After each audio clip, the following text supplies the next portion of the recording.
Рахмат. Мен процедураларды бұзбайын деген ғана мәселені айттым. Урматтуу Иса Шешенкулович, сіз жооп берип атасыз. Канат Керезбекович.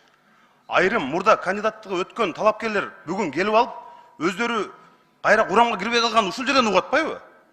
Ушул жерден угуп кайра үйүнө кетишти азыр бул жерден. Мен мурда өттүм эле дейт. Мен ордума башканы киргизип коюптур дейт. Оппозициялык азчылыктын дагы жыйын өтүш керек. Өзүнүн көрсөтүү мөөнөттөрү бар. Ошонун бардыгы бузулуп атпайбы? Мен ошону айтып атам силерге. Азыркы жообуңар туура эмес. Бул процедура боюнча. Биз регламентти бузуп көнүп калганбыз албетте. Эми мындай. Сот тандоо кеңешинин сиз Чынар айым, кечиресизби?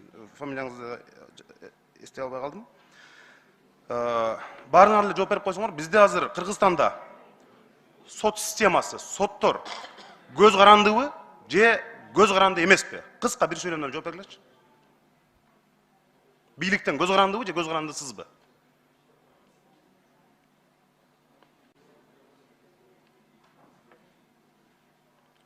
Жооп жок, рахмат. Мына унчукпаган мындай макул болду деген сөз бар да. Сиздерде туура түшүнүп атам. Судьялар кеңеши мына президенттин милдетин аткаруучу Талант Мамытовго кайрылып, биздин жогорку соттун төрайымына укук коргоо органдарынан басым болуп атат. Басымга кабылды. Буга чейин тарыхта мындай болуп көргөн эмес деген кайрылуу жасады. Жогорку соттун төрайымына укук коргоо органдарынан, өзгөчө ГКМБдан мыйзамды тебелеп, өзүн билемдик кылып, басым кылып атышат деп.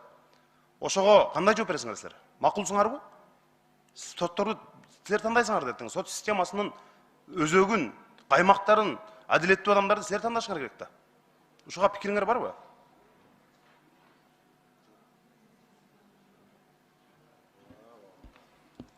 Жооп жок, рахмат. Жооп бересиңерби? Жооп жок.